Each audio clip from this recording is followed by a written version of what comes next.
We just received new numbers showing that January this year was the warmest on record. Much of the Middle East is blistering under a brutal heat wave. It was the hottest day ever recorded in the Sydney Basin. Northern 2020 India is battling a major heat wave, hotter than anywhere else on the planet. The year of COVID-19. Hottest day ever. The Australian bushfires. Historic proportions. Phoenix Tumultuous U.S. politics. For the hottest summer ever recorded. Record glacial melting. Physically get across California right And now. here in Australia, a gas-fired recovery. But what if this year wasn't defined by those things? What if we left 2020 not only with a roadmap to a renewably powered, regeneratively minded economy and a sustainable future, and what if we were already on that road? A new series on the Climactic Collective podcast network looks at exactly that, and has answers that may surprise and delight. From an area of Australia famous for extraction, emissions, and mining.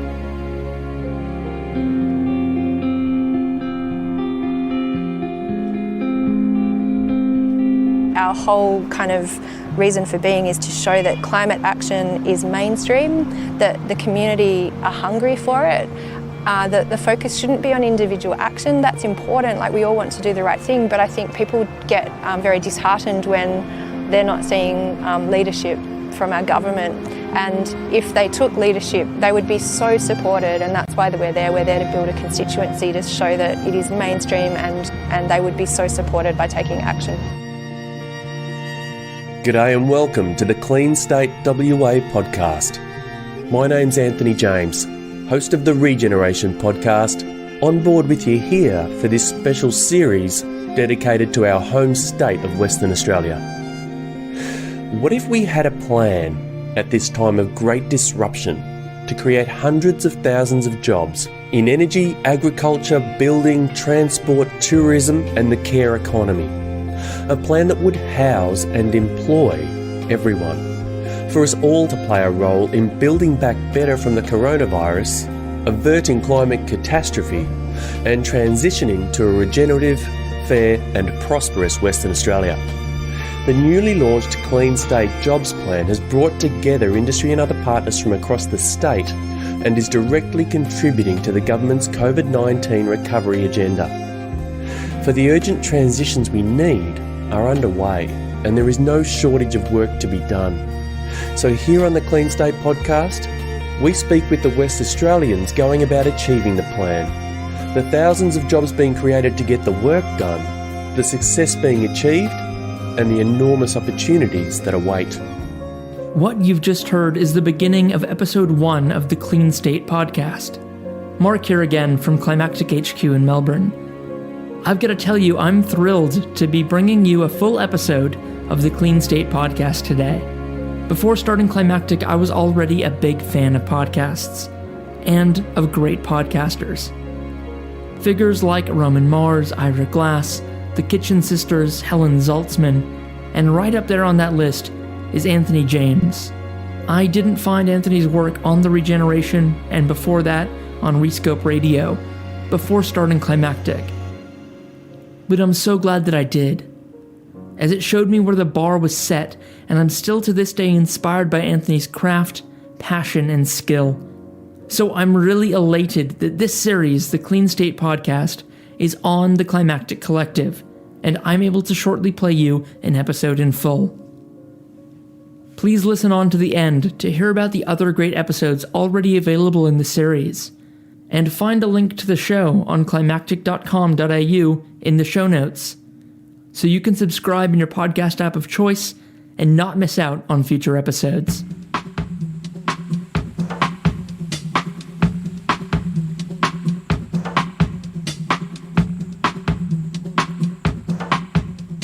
They can lend that money out to schools. Schools can borrow that money, pay for the infrastructure, and then pay that loan off back to the Department of Education once the solar's paid off. And then the department can then lend that money to another school to do the same thing. And you just get this continual rollout of solar in a really affordable fashion. Like, it's such a no-brainer.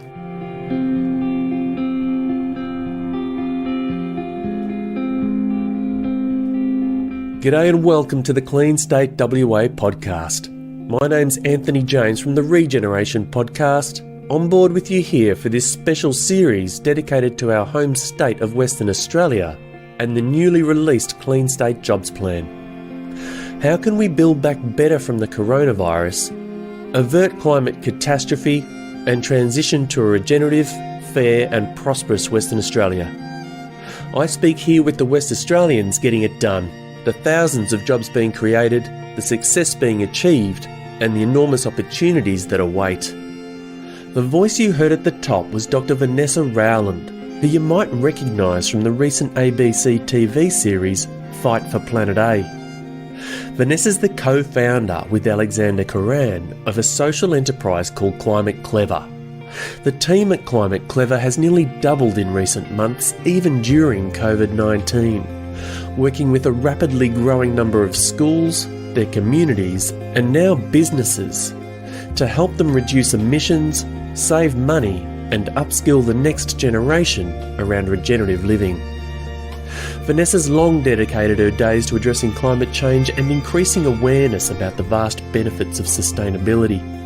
And in the wake of the extraordinary youth-led global climate strikes, it seems fitting that schools would lead the way in the energy and related transitions we so urgently need. Today, Vanessa takes us to one of the WA schools doing just that.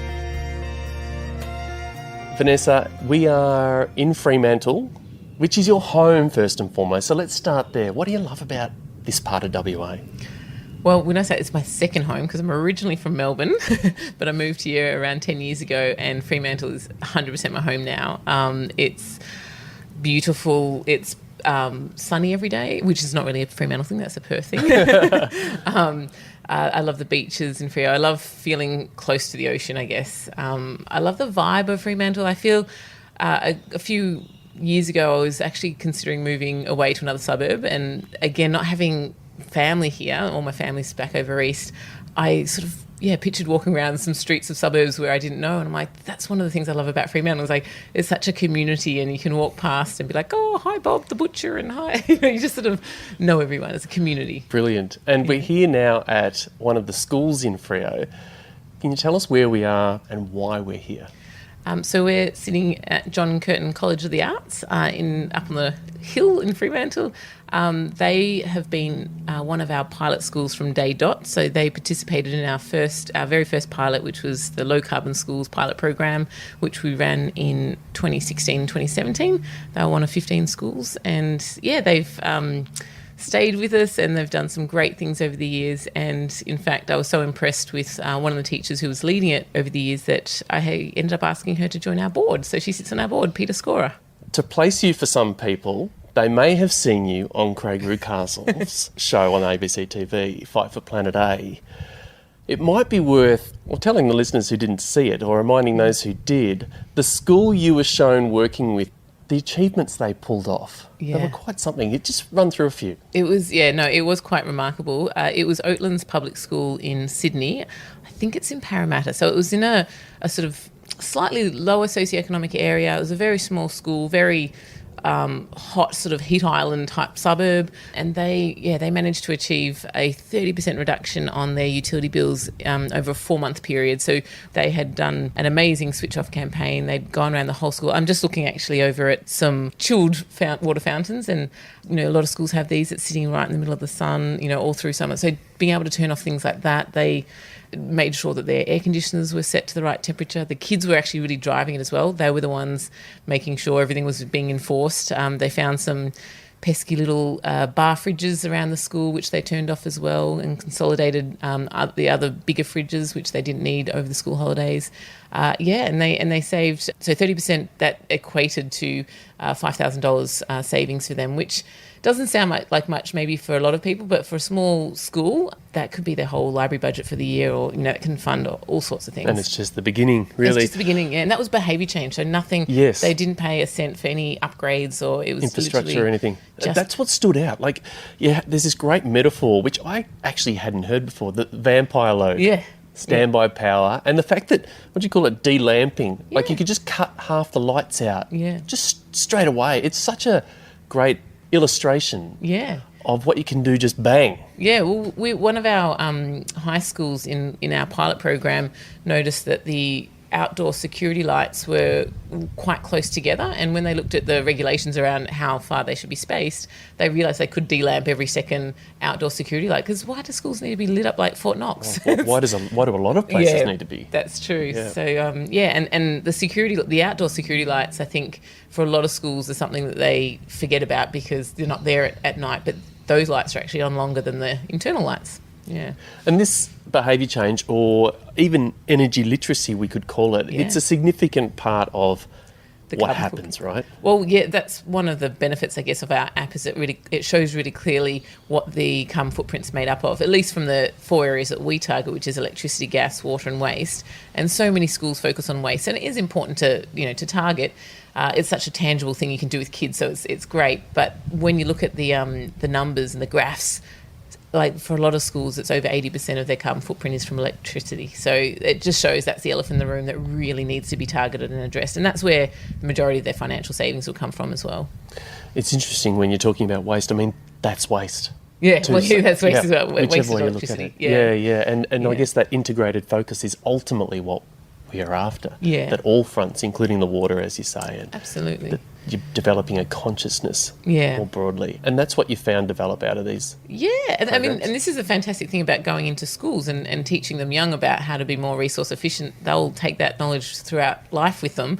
And what we've been studying over the years through the research that I've been involved with while I was at Curtin University is that intergenerational change as well, when they take that knowledge home and actually influence and educate and upskill their parents around this as well. I do remember fondly the children on the show and the moment where Craig suggested that they should constitute government, be worthy of constituting government, and that one of them could be worthy of prime ministerial duties and, like a true prime minister, would take all credit. And the blank face, he didn't actually have a clue what Craig was talking about. Why would you do that? Yeah. And the principal said in that moment, I don't know if you remember this, she said, "Yeah, we have good leaders here." Loved it. And really that is mirrored in now schools that just you, let alone other people, are working with around the country. So how have things changed since the show, for example? Well, I mean, it's only been 2 months or something since it aired, but we've more than doubled our schools, the number of schools in our program, so that's exciting, also terrifying. No, it's wonderful. We've got schools in every single state and territory in Australia now. We've got I think around 80 schools now, and that's a really good mix of primary schools and high schools, public and private. We do have we had a philanthropist come on board for that Fight for Planet A campaign, so we did give away some free subscriptions to public schools in those socioeconomic areas, so we're thrilled to be working with them, and in so many diverse, like really regional and remote communities as well. There's always so much you can do, and so we're just getting started with them, which is the next exciting part of the journey. Well, that's part of what stands out to me. So Craig mentioned in the show that there's about 9,500 schools in Australia. Yeah. There's about 870 public schools alone in WA. Yeah. If you add the private ones to that, speaking of the potential in WA, it's a huge sack of potential. And I couldn't believe it when I saw that some of the remote schools you're referring to would have energy bills of up to $1 million a year. Yeah, so we actually worked with a school up north here in WA that had that. And it's because they have to use a lot of air conditioning. In some cases, it's so hot that they leave it on overnight as well to keep the buildings cool, and also to prevent condensation and stuff from happening. And then a lot of these more regional, remote communities, they'll often use the school outside of hours for community activities. So they are just constantly being used, and energy and water and waste is happening all constantly. So yeah, there's a huge opportunity when you think about it. I'm sure you're about to go there, but for solar. But I guess something that and I'm a huge advocate for solar, but something that we always push is, let's try and reduce before we go to solar, because you don't want to oversize the system if you realise that you're actually wasting 30% from bad behaviour. Or not bad behaviour, but just not knowing what you could do. That's better. Right, yes. In fact, it stood out at the launch of the Clean State Jobs Plan that you spoke at, the First Nations presence, sort of sounding the early alarm on if there's a rush for the minerals on their country, will they see the same sort of colonial grab for more land that they've been grappling with the fossil fuel economy? They're saying, look, let's not have a repeat of those old ways. So it doesn't come from nowhere, that big infrastructure. It is to be really conscious of how big you do make the system and how it works. So in that sense, yes, the potential for schools then is largely around massive bills, massive emissions at times, and of course big roof spaces. They're the centre of communities in many respects. Okay, so talk to us a little bit about why this excites you and what the potential is. Sure. Well, so my PhD was actually around decarbonising cities and regions, and specifically around low carbon urban development and how we can create more sustainable cities, and a big focus on it. This was almost 10 years ago now, but a big focus was this notion of decentralised energy hubs, and it's obviously still a big focus for government and for utilities is to create those hubs that can be isolated and you can be feeding in energy, and we already have that in the form of rooftop solar. But if you start to have more sort of community-oriented sort of centres of energy that can feed into the grid at peak times, it's schools just provide the perfect opportunity for that. They are in the centre of each community. They, like you said, they have big roof spaces. They generally sort of close around 3:34, and then people go home and air conditioning start turning on. That's when you start to see a big spike or peak. So that's a perfect time for schools to be exporting their excess solar generation to the grid to support when the community is actually starting to need it. And then, of course, you've also got all the weekends, the school holidays, where there's a whole bunch of extra energy that could be feeding into the grid. It might be a good moment to peel back for a bit and talk about the ClimateClever story, because it's an extraordinary tale of how it emerged. Can you run us briefly through it? Sure. So the idea for ClimateClever initially came back in 2011 when my colleague Dr Samantha Hall, who was then a PhD student as I was, while we were doing our PhDs, our professor Peter Newman asked us if we would help a local high school become carbon neutral. They had been on a journey towards reaching that goal for a number of years before we got involved, but we sort of were the icing on the cake. They're like, let's do it, let's get certified. The federal government had a certification system. So Sam and I helped out and helped them actually calculate their carbon footprint and get that all submitted. And it was South Fremantle Senior High School. They became the first carbon neutral school in Australia, which was a massive achievement back then. This was 2012. The Prime Minister even came out and celebrated. That was in the era when we were taking action on climate change. Which one was it? Which PM was it? It was Julia Gillard. It was. I think it had to be. That's about where it stopped. I think, we've got a fantastic photo of her in the boys' urinals where they switched the urinals to waterless urinals. One of the many things that they did at the school. And Brilliant. That was really what stuck with me, because I'm like, this is an amazing achievement. The school has saved hundreds of thousands of dollars on their utility bills over a number of years. They dramatically reduced their environmental and carbon impact or footprint. They engaged their students in the process, and they also managed to engage the community as well. And one of the things that really stood out for me was that they approached a local solar provider. I'm not sure who approached who, but they struck up a little partnership where the provider said, if you can convince 25 local households to put solar on their roof, we'll donate a system to the school. And they managed to do that, very simply and or quickly. And I thought that's a fantastic example of how a school has influenced the community and benefited themselves from it. So that's what really triggered this notion of, wow, intergenerational change. What if we did get these kids going out and and helping to spread that word about how we can start to address important things like climate change. It really stands out that there were clearly a couple of dozen households there ready to do more that they weren't doing at the time because it was a leap too far, or perceived to be at least, or whatever. Yeah. And there was a way that the wheels were greased, and together as a community. I think there's a lot of strength in that. Absolutely. And sometimes they just need that push to go, well, I'll do it to help the school, even though it's helping themselves as well and the planet and everyone else. But I think there's a lot of the straw intrinsic sort of desire to Indeed. to help the community. And so from that moment, I was like, why aren't more schools doing this? This is, Sam and I were both feeling that at the time, going, this is crazy. Like, this is such a great opportunity. And we plotted and schemed and had to finish our PhDs. And then we ended up running a 2-year pilot program several years later. So that was in late 2015, actually. We ended up partnering with the City of Fremantle because I was very unsuccessful in applying for research grants. I was an academic still at the university, and the City of Fremantle really wanted us to run a pilot program with their schools because the City of Freo was carbon neutral themselves. They had a low carbon community plan. It fitted in with everything they were doing. But they knew my plight of not having any money and not being able to get these research grants. So they said, why don't you just run it through your business? We had another startup at the time called Simply Carbon. Charge the schools a fee to join the program, and we'll subsidise the schools, the Fremantle schools, to join so that it's affordable for them as well. So that was the start of my our entrepreneurial journey, I guess.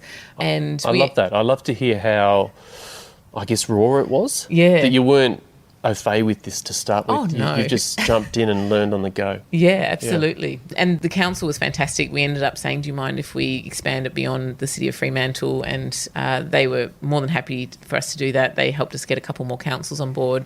And so we ended up with 15 schools across Metro Perth, in, again, lots of different higher and lower socioeconomic areas. We had 10 primary schools and 5 high schools in that pilot. And that's what we always refer to as our low-tech, low-cost pilot. We didn't have an app or anything, but we basically helped these 15 schools through that same process that we did with South Fremantle. But the idea was to provide it in a group context, so it wasn't sort of a one-on-one consultancy-based thing. It was we're going to provide you with the tools and you can go off and do it yourself, and we'll come together and share our learnings and our knowledge and everything and our achievements together. So we met monthly with them as a group, and every month we went to a different school and someone would host. So it was just a place to draw inspiration from as well.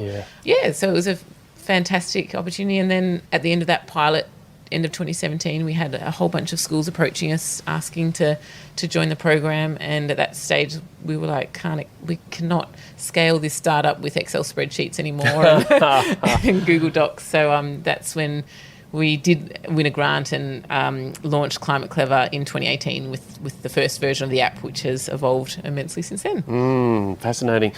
I remember being struck in that pilot by, I think I read somewhere that there were 600 ideas generated from the schools. And that's with the low tech. I mean, I love that. That's with the low tech, just try stuff, we don't really know what we're doing.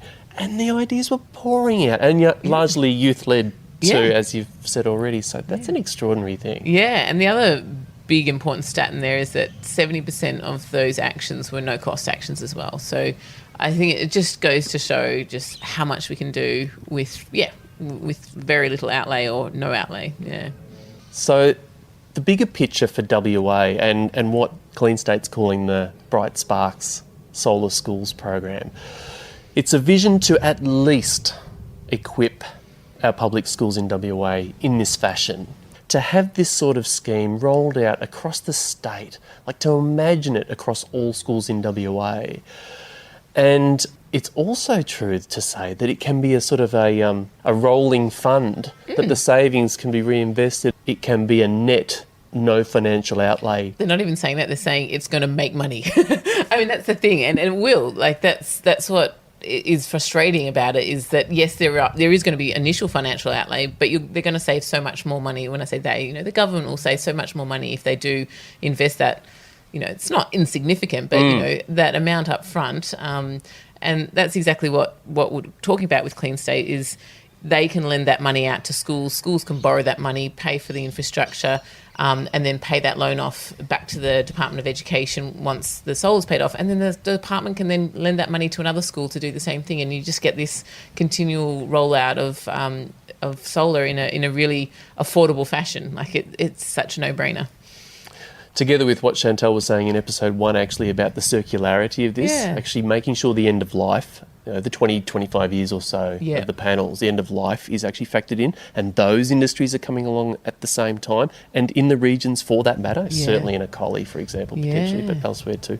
And you start to see how it could pan out. Huge opportunities. And that goes also for the energy efficiency side of things. Like, you could get schools starting to reduce and save money from efficiencies and put, some of that money as well towards the solar panels. Like, I think there's just so many opportunities. So many opportunities. It's exciting. It is exciting. And I guess just to ground this in the need, like we're not talking about nice to haves either, hey. There is an underlying emphasis on the urgency of this. So this could play a significant part, you can imagine, in not just that swathe of territory and schools, but in, like you've said, the leverage to the communities. And also some of your work, it's not limited to schools, right? You're talking local governments and other spaces. Give us an idea of... Yeah, sure. No, well, actually, when you said before, how did the Fight for Planet A impact us, I should have mentioned there as well. We did launch our home app in March, just as COVID hit. It was actually quite good timing for COVID because everyone was all of a sudden locked in their households. With time.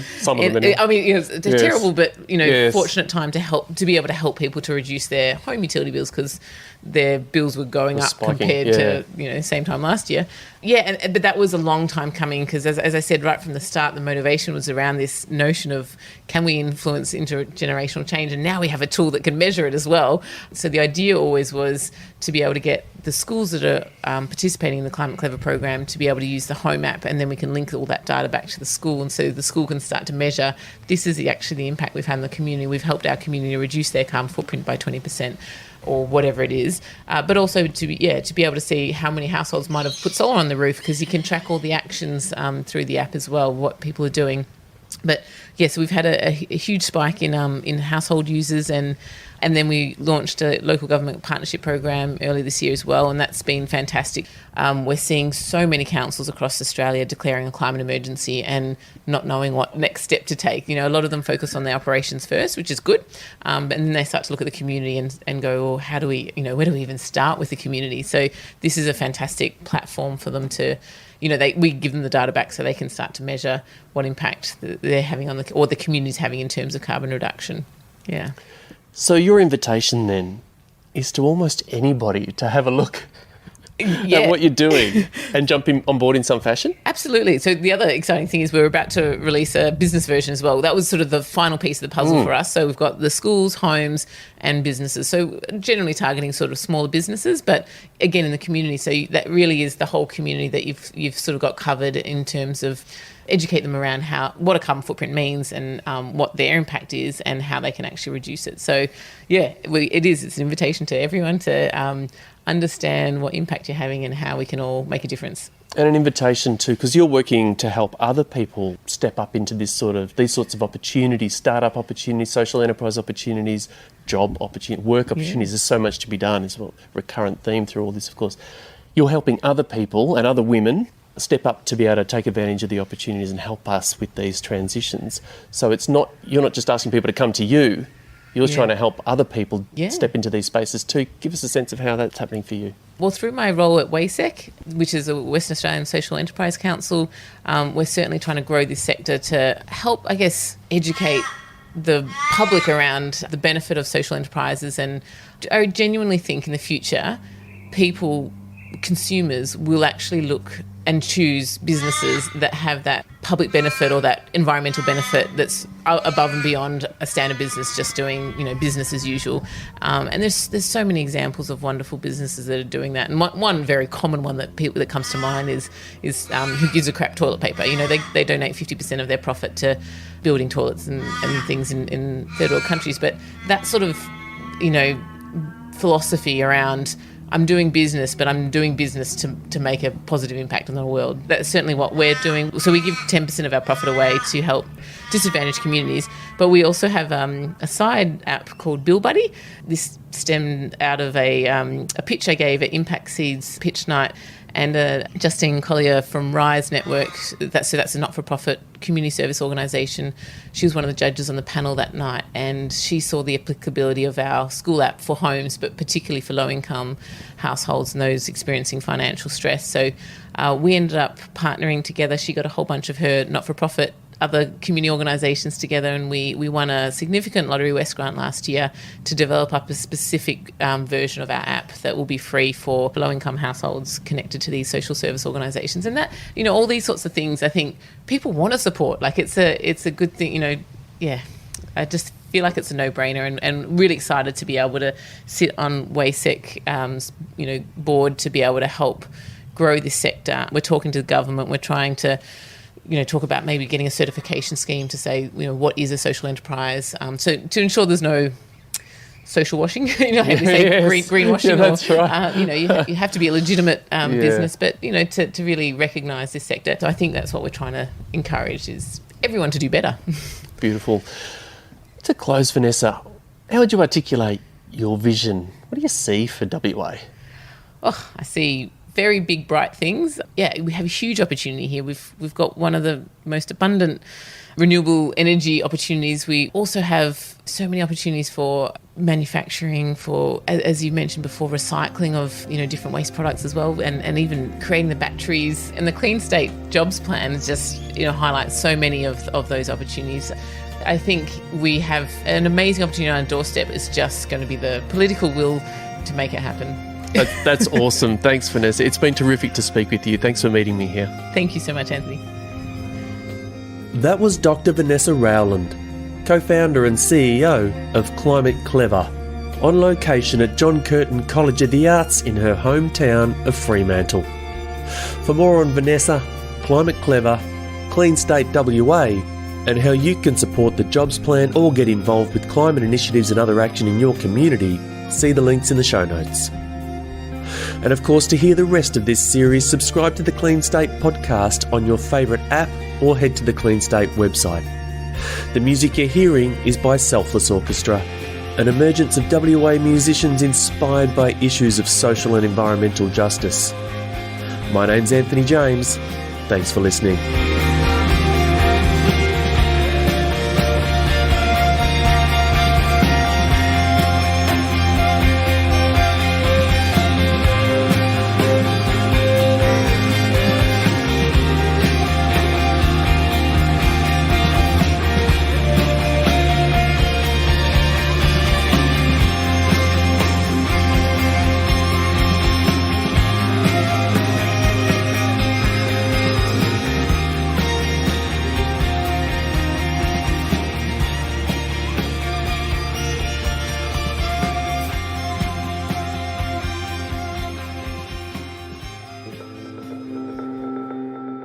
Thank you for joining us for this week's episode of Climactic, a special look at the Clean State podcast, a member of the Climactic Collective, the podcast network by and for Australia's climate community.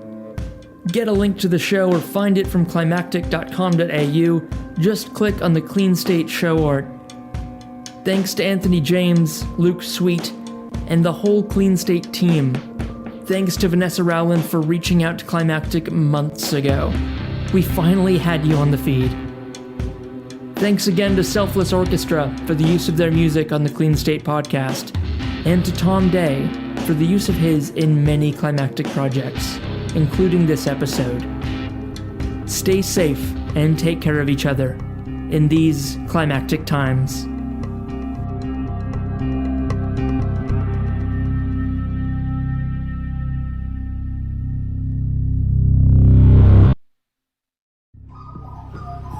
The Climactic Collective.